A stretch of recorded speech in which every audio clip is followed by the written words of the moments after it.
Welcome back to another episode of Lockdown 23 and 1. Today we're doing another highly detailed breakdown and review of the hit TV show 60 Days In on A&E. If you want to watch the full episode without me talking, then go ahead and contact your cable provider. I'm sure they got some good plans coming up for the holidays. But today's episode, we're going to see something that I've seen personally many times. And believe it or not, it's up to the person on how they take these situations, but usually it ends up in a fight. Some things you just shouldn't talk about in prison because chances are it's going to lead to some turmoil. But let's get into it. If you enjoy this type of content, tap that like, subscribe, notification bell before you leave. And check out my beautifully assorted playlist with many more lockup videos for you to start watching today. So the first participant that we're going to be following today goes by the name of Orion. He's a personal trainer on the streets. I wonder if he's going to bring some of those exercise activities to the cell block. I'm not sure, but one thing's for sure, he's a Muslim. And we're going to see a bunch of situations that I've seen personally happen in real life happen to him in this episode today. But he's in the quarantine block right now, and that means you sit in your cell for 23 hours a day. With 1 hour out, use the phone, use the shower, whatever. And everybody has to go through this cell block to make sure that they're not sick. They don't want to pump a sick person into general population. It would cause a wildfire. Trust me, man. Lock up. When someone gets a cold, let's say they come in from the streets, because jail, there's people coming in and out all the time. They bring one cold in there, man. It's going to spread to the whole damn jail. And that's the last thing you want in lockup is being sick. It's the worst damn time on earth. You don't get nowhere near the treatment that you need. And by the time you do get it, the cold's probably already done and over with. Now, like I said, he's in the quarantine block, but we're also going to witness him go to general population. So let's get into it and see how Orion, the personal trainer, handles himself behind bars. What's the definition of racism? Racism is, to me, you being persecuted or treated unjustly because of the color of your skin. Okay. 2023, bro, I don't think it's racism, bro. Yeah. Okay. I think it's more laziness than racism. Hell no, man. What? Racism was prevalent in your generation. I don't care how old you are. That's not happening in my generation. All right, first up, talking about things you probably shouldn't be talking about lockup, and that's things that are easily debatable. Religion, politics, and of course, maybe even racism could be thrown into the mix. And as you can see, things are already starting to heat up a little bit. Went from a common conversation to what the hell are you talking about, young buck? Let me wake your ass up a little bit. There ain't no racism nowadays. Are you kidding me? Bro, even if you hear no words about it ever again, it's still gonna be there. Even though they might be functioning around these individuals perfectly fine, deep down, some people are gonna hate you because of your skin color. That's just how it is. A lot of people were born and raised in a house where the parents were like that, so naturally they're gonna grow up like that. Not all the time, but I've seen these types of conversations, man, and they never really end well. Unless you got an understanding cellmate and one that's not really going to take it to that level. Let me ask you this. The end of the conversation, does racism exist in 2023? I said No, answer the question. yes. Okay. Yes, racism was prevalent in the past. But You said racism exists. That's all you did. Old head swindled him to give him the answer he wanted. Sipping on that milk box like it's a Chardonnay. Speaking of which, I need to keep putting the missing people on the milk cartons. It might get somewhere with it. But somehow he ended up finagling the young 21-year-old to agree with what he was saying. There is racism out here. There's no ifs, ands, or buts about it. You just said it. And to many people, I don't think you understand, but once someone actually answers it how you want them to answer something, then that means you're the winner of the debate. It's all over, bro. You agreed to what I was saying. I won. I don't care about anything else. I'm waiting for canteen, bro. Don't talk to me about it no more. I won. But if you're trying to teach someone, man, you can't just shut them off when they're trying to explain their views. Let them talk and then politely rebuttal with your facts. Now, am I promising that everything's going to go good? No, I'm not. You could be polite and peaceful all you want. Keep in mind, I said don't even get near these type of debatable conversations because you never know. Let's say you are peaceful, polite, and handle everything exactly how you're supposed to. I've seen someone get beat up because he was keeping his composure so good. Homeboy's snapping, but you're so calm and not letting anything get to you that's making him even more mad. Ends up beating you like a piece of tenderloin. You know, a lot of guys, man, when they know they look stupid or they're getting mad because they know they're wrong, they'll just hurt you. Physical abuse is coming. So stay clear of all them situations if you don't like to fight. I got a son that's 26, and my son got profiled by police. And my son called me. Look at me. My son called me. Look at me. Look at me. Look at me. Some people call this tough love. Some people call this sonning. He ain't your son though, right? And I don't care how comfortable I was getting with my cellmate. Ain't none of them gonna be touching me like that, poking me in my chest while I'm laying down, telling me to look at him, look at him, look at him. Shoot, man, I probably would have slapped him with a flop. Nah, I'm just playing. I would have definitely told him, don't poke me and back up, give me a little bit of space. No disrespect, right? And if he didn't do it after I asked him that, then yeah, we're gonna have to get to squabbling, man, because don't let anybody ever touch you like that, talk to you like that, and lock up. I don't care if it's behind closed doors in a cell. You know people in the other cells is listening, right? And they're gonna say, man, old head just punked dude down, made him look him in his eyes like a daddy. Nah, man, everybody in here is an adult. You shouldn't be sonning nobody. There's a proper way to talk to the young buck, and I don't think this is the way to do it. But maybe he's ranged things out and feels comfortable with talking to him like this, knowing damn well he ain't gonna do nothing. Who knows? My son called me. Look at me. My son called me. Look at me. Look at me. Look at me. He called me when I was in prison and said, Dad, this white cop is following me. What am I supposed to do, Dad? You know what that made me feel like in prison? My 18-year-old son getting profiled? Hold on now, there's something about Orion I didn't know about. This changes the script on everything, man. He's already been to prison. He knows the game, man. He's had these debates over and over again. He knows exactly what he's doing, man. But still, I don't agree with some of his tactics, in this debate section. I don't want you to have to go through what we went through. That's all I'm telling you, young buck. I don't want you to go through it. So if some things are ugly, you gotta address it. You know what I'm saying? But I love you like you my son. You think I want you to go through 20 years in federal prison? You think I want you to get profiled? I hope you never experience that. The 21-year-old is breaking down in tears, man, and that right there shows, to me at least, he's going through some mental anguish, man, because a little debate like this with someone and someone giving you a little bit of wisdom, man, it damn sure ain't gonna bring me to tears. 21-year-old me, if old head was talking to me like that, I listen.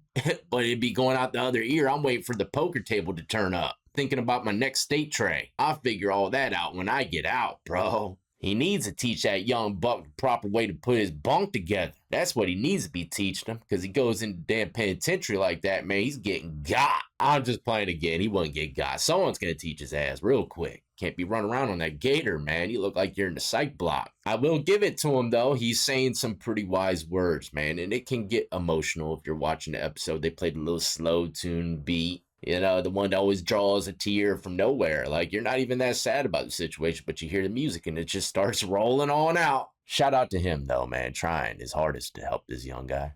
Now, Orion, as you can see, has made his way to the general population, and this cell block happens to be where one of the other participants was at, but he got moved because they said it was overcrowded. But in all actuality, they moved him because old Drip right here ran his paperwork through the system and found out that he's probably a part of whatever kind of program's going on in this jail right now. So Orion has a bunch of issues going on with his religious preferences. Who knows? He might have Drip to worry about as well. Keep in mind, Drip's in for murder. And as you can see, the young guy came with him, and they're sticking pretty close together. And that happens a lot, man. People that were housed in other cell blocks, like the quarantine side, they got used to each other. So when they get to general population, they kind of hang out there as well. I've also seen complete opposite. You talked it up and chopped it up with your cellie for a long time in that quarantine block. You get into general population, and he's good as gone. You will never talk to him anymore besides a walking hi by, even in a jail cell block. It's because a lot of people realize the individuals that they're talking to are very low in the hierarchy. I mean, it's just like in school, you see movies where there's friends on the streets that hang out every day, but as soon as one of the friends get accepted by the cool guys, your best friend goes to the wayside because you want to be cool. You don't want to get caught hanging out with him no more because then you'll get joked by your new cool friends. Man, it's the same damn concept. And I've seen so many situations like this to the point where I don't have no kind of hope in friendship, man. It's like, I'm good on that. But he's having some issues, and these are some of the issues that I've personally seen countless times. Muslim cats or any other religious beliefs come into the cell block, and a lot of these individuals have different diets, like no pork, right? And there's a lot of pork in these state trays sometimes. So that means he's going to get a grievance form. And this is what you get when you have issues in lockup, because once you fill out the form and give it to the correctional officer, by law, they have a certain amount of time to reply back to your grievance. So there's people in there that will pump these grievances like clockwork. Sometimes they'll limit you to like 2 a week. Not allowed to, but that's what they do. Sometimes they'll pack your stuff up and throw you in the side pocket for throwing too many grievances around. Or they might even ship you to a whole nother prison because, man, look, staff, they look at it like, let it be someone else's problem. We're not going to continually keep on replying to these grievances, man. Get them the hell out this prison.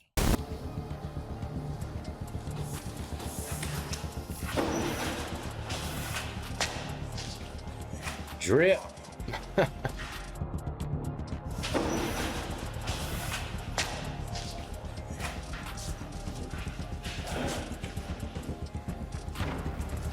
We got something to do.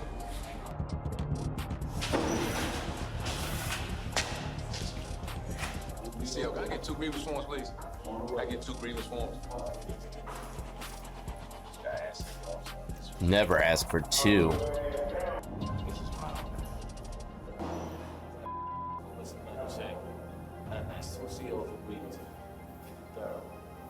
Excuse me, CL, can I get 2 grievances, please? Yeah.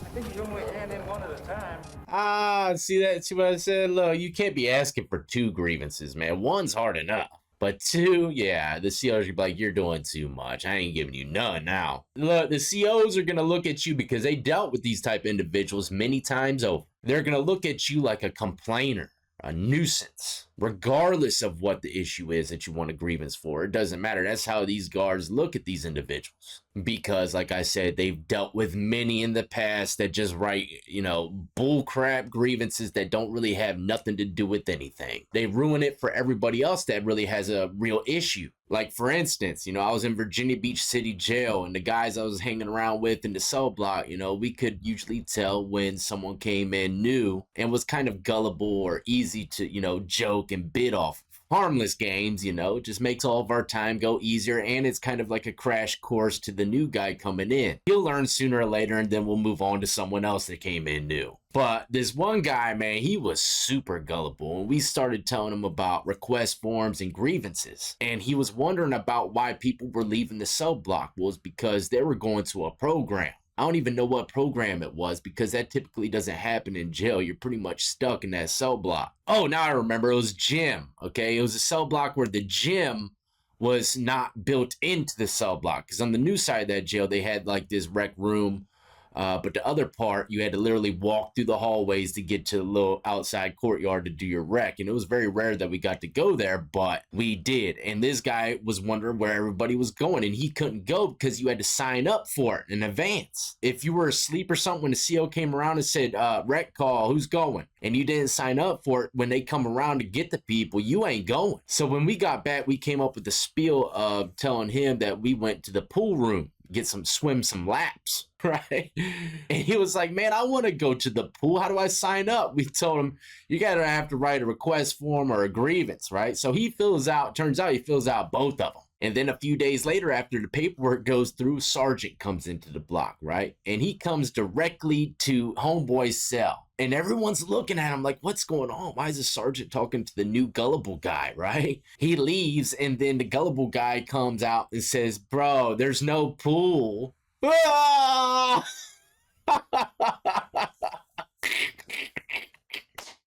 Sergeant's like, if you ever write another request form or grievance asking some crazy shit like this, I'll personally put you 6 feet in the hole. Not really 6 feet, but you know what I mean. In the hole, side pocket, segregation, whatever you want to call it. So that's just one instance of people crying wolf on the request forms and grievances, okay? Just imagine throughout time, mental issues and everything going on with some individuals. Man, they be bumping the craziest stuff. But see, this is why y'all watch my show, right? I'm seeing things that most people would never see. Take a close look at this picture right now. What am I looking at? What in this image could I possibly break down a little bit more? That's right, if you pick that double Cadillac extended cab back here, Homeboy ganked an extra mat and put it under his. That's what we call sleeping on clouds, ladies and gentlemen. High rise. 2 mattresses is always a plus, but you always get caught up for them. It doesn't matter if you wrap it tight underneath the sheet. Guards be like, oh, nah, that puppy's too thick, bro. I know you got 2. Some people will leave and, they'll leave their mat. Guy that has a lot of time left or still a few weeks, months, something, he'll go grab it, put it underneath his mat like you're seeing now. Now, sometimes when new people come into the cell block, that's when it makes things hot. They'll scream to the CO, hey, I don't have no mattress in here, man. All the mattresses are gone. Then the CO is going to come in. Possible shakedowns on his way. They'll probably give you a little warning. Hey, anybody with a double mat better get him up now, or we'll come in there and take it ourselves and whatever else contraband we can find. Now, the last thing you want to see if you're new is the biggest guy in the cell block having to give up that double mattress. Then you're like, oh, man, excuse me, sir, I apologize. You can keep it. Sleep on steel for the next 60 days in. Nah, don't feel bad, man. Don't feel bad. Even if you take it from the biggest guy in the block, you need a mat. And if you were to actually let him keep that mat, man, you're going to look like a straight sucker. But let's move forward, man. I told you this is high depth and detail. I've been asking for a Quran for a week, and I've been asking for a religious exempt diet for a week. Quran and chapter, boom. I did it. Yeah, I did it 3 times. I'm just following what y'all saying. It worked. And that's the other situation I've seen many times in lockup, man. These Muslim cats just want their Quran, but it seems like they can't get it, especially in jail. It's harder, but you get to prison, it becomes a lot easier. But you heard what he said, you gotta write your grievance to the chaplain. Now, a lot of people don't know this, but in the jails that I've seen, the chaplain's always like a Christian priest. Or Christian-based, I guess you could say. That is his core beliefs, and he has to handle all the other religious beliefs that happen to be in that jail. Even though he's a Christian, he still has to hand over Qurans or whatever else might come his way through that grievance form. If not, then he is risking the whole facility of going under a lawsuit and him getting fired because he didn't, look out for other people's religious beliefs. In prison, though, like I said, it's a lot different. If you don't eat pork, then you can get yourself a bean tray in prison. Breakfast time, a peanut butter tray. And in prison, you're going to hear all throughout the day religious activities for the Muslims to go out and do stuff back and forth, back and forth. You'll see them coming in and out. You'll see them praying in the morning, praying at night, or, was it sunset? I used to wake up to about 20 of these cats on their prayer rugs, doing their thing in the morning. It's just what you're gonna see in prison. I made a video in the past as well about the most feared and respected inmates, at least from what I've seen in the Virginia prison system, and that was the Muslims, man. It's just, they can get busy. But that's a good stopping point, ladies and gentlemen. There's actually a fight that's about to break out in the cell block with that young buck that Orion was trying to coach a bit in the quarantine block. Man, oh man, it's going to be a good next episode. But I really wanted to focus on the whole Muslim side of things, since these are real issues that I've seen numerous times. But hopefully you enjoyed and learned something as always. Don't forget, the main focal point here is to never go to lockup, period. But if you do, it's best to be prepared. And these episodes will definitely get you ready for it. So if you know anybody that's facing some jail time, hey, I'd share the video with them. They'll thank you later. Trust and believe. But as always, stay tuned. I got plenty more content coming your way.